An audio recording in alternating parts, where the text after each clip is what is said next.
तुझं आणि गौतमीबद्दल जे तुमचा परफॉर्मन्स आहे त्यामध्ये तुमचा डिफरन्स काय येतो?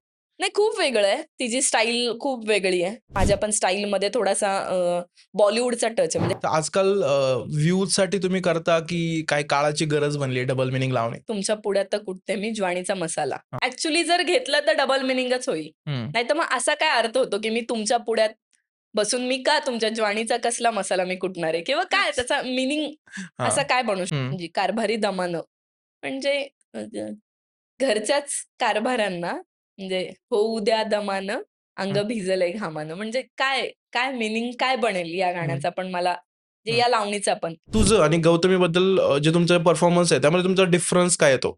नाही, खूप वेगळं आहे. तिची स्टाईल खूप वेगळी आहे. म्हणजे मी म्हटलं ना फ्री स्टाईलमध्ये ती पण फ्री स्टाईलमध्येच येते, की ओके. ते फ्री स्टाईलच करते सगळ्या हं. परफॉर्मन्समध्ये. पण एक म्हणतो ना परफॉर्म करण्याची एक पद्धती वेगळ्या असतात, हं. की तिचा पण स्टेजवर येण्याचा ऑरा वेगळा असेल हां. किंवा तिचा परफॉर्म करण्याचा ऑरा वेगळा असेल. तिचं जे हं. पब्लिक खेळवण्याचा ऑरा असेल तो वेगळा असेल हं.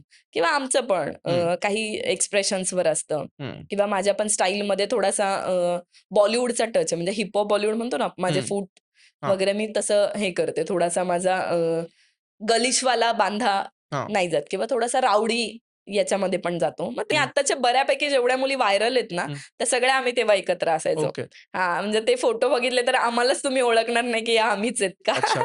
त्यावेळेस आम्ही एकत्र असायचो. पण आता खूप कामानिमित्त जर असं काही भेट असेल तरच. आम्ही तुझे काही परफॉर्मन्स बघितले. तर तुम्ही डबल मीनिंग लावणी तुम्ही जे यूज करता गाण्यांमध्ये, तर आजकाल व्ह्यूजसाठी तुम्ही करता की काय काळाची गरज बनली आहे डबल मीनिंग लावणे? नाही, डबल मीनिंग असं नाही म्हणू शकत. त्याचे मीनिंग्स बनतात. आपण म्हणतो ना, की काही गाण्यांचे किंवा हं. आता मी मागे पण एका पॉडकास्टमध्ये पण सांगितलं होतं, की काही गाणी आहेत ना, ती डबल मीनिंग नसतील पण ती बनतात. जे ओके. एखादा आपण जरी नॉर्मल जरी बोलत असेल, तर बघा काही शब्द डबल मीनिंग होऊन जातात. हां. तसं कधी-कधी लावण्यांच्या बाबतीत पण. हं. आता तसं जर विचार केला, तर लावणी पण डबल मीनिंग होऊ शकते. हं. म्हणजे आता एक लावणी आहे बघा, तुमच्या पुढ्यात कुटते मी ज्वाणीचा मसाला. हां. म्हणजे ज्वाणीचा मसाला हे ॲक्चुअली जर घेतलं तर डबल मीनिंगच होईल. हं. नाहीतर मग असा काय अर्थ होतो, की मी तुमच्या पुढ्यात बसून मी का तुमच्या ज्वाणीचा कसला मसाला मी कुटणार आहे? किंवा काय त्याचा मीनिंग हां. असा काय बनू शकतो? हं. पण ते तसे बनलेत हं. किंवा तसे सॉन्ग्स बनलेत. हां. त्याच्यामध्ये थोडासा मसाल्याचा पण टच दिलाय आणि तुमच्या ज्वानीला कदाचित त्यांनी मसाला म्हणून हं. दाखवलं असेल किंवा हं. हे झालं असेल. हं. पण तसे डबल मीनिंग गाणी असतात. डबल मीनिंग लावणी हं. पण होतात. ते गाण्यांवर परफॉर्म असतात. पण लोकांना वाटतं, की आम्ही डान्सिकल पण थोडं म्हणजे हं. वेगळ्या वेनी करतोय का? किंवा डबल मीनिंगमुळे करतोय का? तर हं. तसं काही नाहीये किंवा आत्ताचं कदाचित काही लोकांचा तसा माइंडसेट पण असू शकतो, की बाबा थोडंसं व्हायरल व्हायचंय हं. किंवा थोडेसे व्ह्यूजसाठी, हं. लाईकसाठी पण करू शकतात. पण आमचं तसं काही इंटेन्शन नाहीये. हं. हां. पण ते गाणीच तशी बनली आहेत. मग जो अर्थ तुम्ही लावताल, तो अर्थ तसा निघेल. हं. आपण शेवटी माणूस आहे, जो अर्थ आपण लावणार, तो हं. अर्थ निघणार. हं. हं. तर ते तसं काहीसं असू शकतं.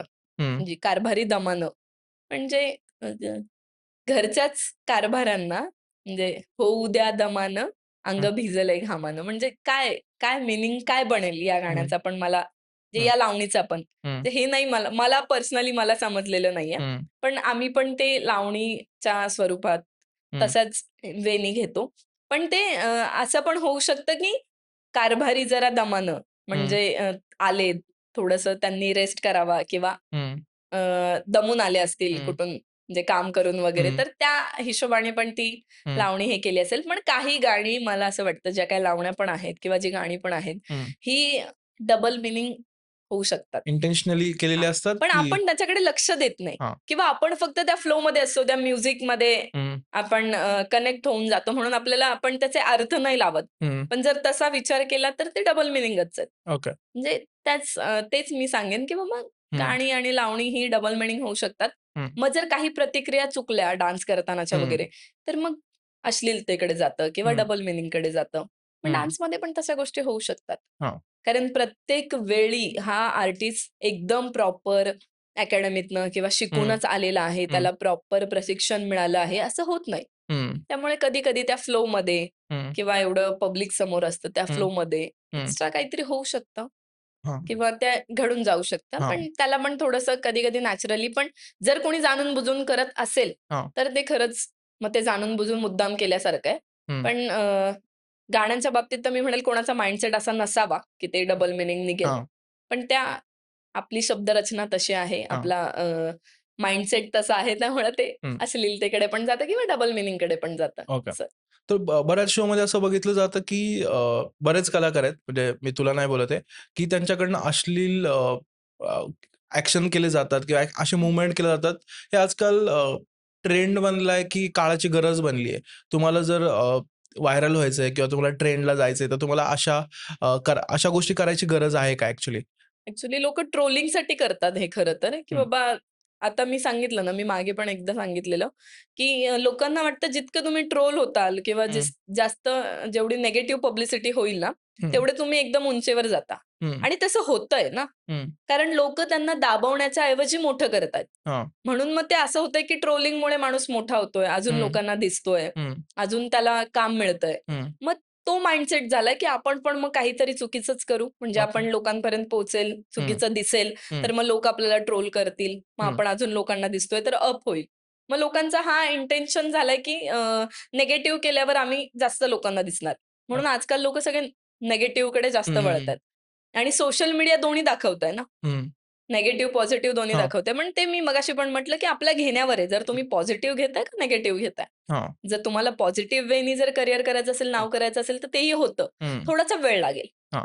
पण निगेटिव्ह तुम्हाला लवकर इन्स्टंट पब्लिसिटी हवी आहे, हं. इन्स्टंट नाव हवंय, इतकं अप व्हायचं म्हटल्यावर ट्रोलिंग हाच एक ऑप्शन आहे, असं मला ओके, वाटतं आणि निगेटिव्ह पब्लिसिटी त्यांना जास्त आवडत असेल, ओके. कदाचित. कारण ते तेवढा माइंडसेट, तेवढा विचार करत हं, नाही.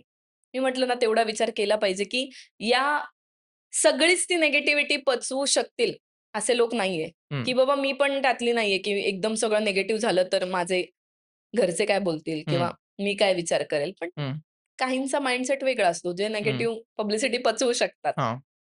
मग ते पण लोकं आपण करतात. बघतो की महाराष्ट्राची ही परंपरा नाहीये. आता ह्या गोष्टींना काही काही लोकांचा सपोर्ट भेटतोय. जसं तू बोलली की त्याच्यामुळे अप मिळतोय. पण बरोबर. काही लोकं जे आहेत त्यांना बोलतात की ही आपल्या महाराष्ट्राची परंपरा नाहीये. संस्कृती यूपी, पण नाही. बिहार आपला महाराष्ट्राचा यूपी, बिहार होतोय की काय असे प्रश्न यायला लागलेत.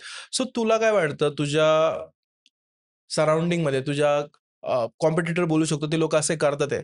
सो तुला काय वाटतं त्याबद्दल? नाही मला असं वाटतं, की काही लोकांचा माइंडसेट स्वतः चेंज झाला पाहिजे. हं, कारण ना सगळ्या गोष्टींना अ, बाहेरची जी जनता पण आहे ना, ती सगळ्याच गोष्टींना एकाच दृष्टिकोनातनं बघत असते. बरोबर.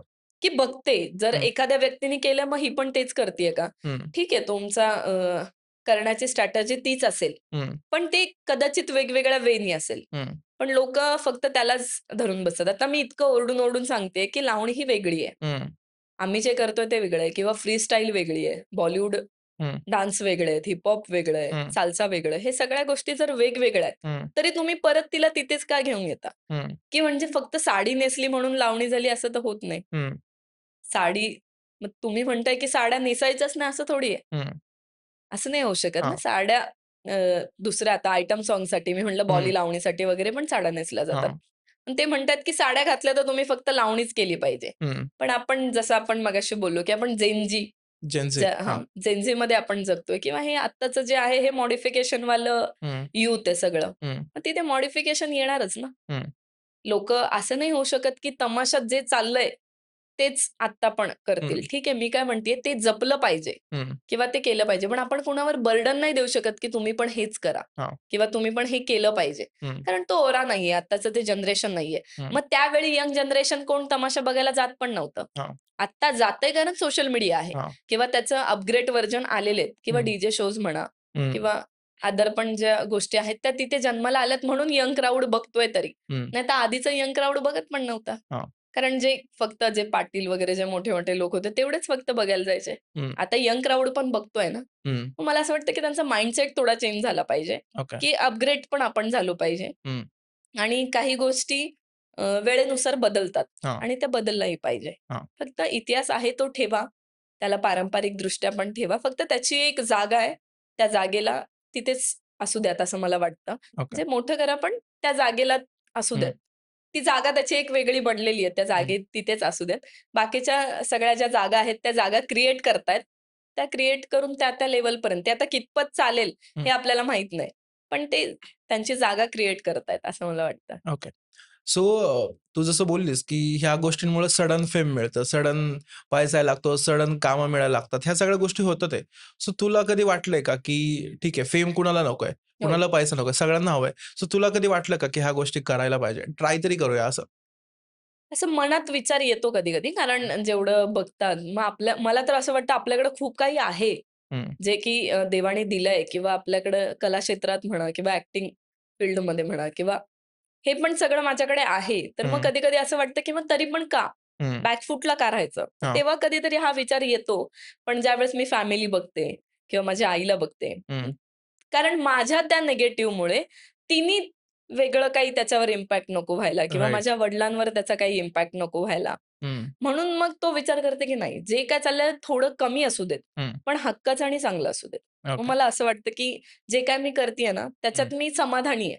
हं, माणसाने ना समाधानी असणं खूप गरजेचं आहे. हं, समाधान हे करिअरच्या हिशोबाने नाही म्हणत आहे, हं, एक माणूस म्हणून ज्या की माझ्या मानसिकदृष्ट्या मी म्हणते, की समाधानी असणं खूप गरजेचं आहे. हं, करिअरच्या बाबतीत माझे होप्स आणि स्वप्न खूप मोठे आहेत. हं. पण एक समाधानी असणं खूप गरजेचं आहे. हां. एक झोप लागणं खूप गरजेचं आहे. मग हं, मला असं वाटतं, की आई-वडिलांना तो इम्पॅक्ट नको वाटायला. ठीक आहे, इन फ्युचर कधीतरी त्यांना तो थोडासा तरी भोगायला लागत असेल हं, किंवा आत्ता ही लोक बोलत असतील, तर त्याचा इम्पॅक्ट त्यांच्यावर होत असेल. हं, पण तो कमी आहे. हं, त्यांना माहितीये, की स्नेहा काय आहे किंवा माझी हं, मुलगी काय करतीये, हं, हे ऐकून तरी ते झोपतात किंवा समाधानी झोपतात. म्हणून हं. मला असं वाटतं ते नको. ते ट्रोलिंगचं वगैरे नको किंवा ती निगेटिव्ह पब्लिसिटी नको. हं. म्हणून नाही करत. ठीक.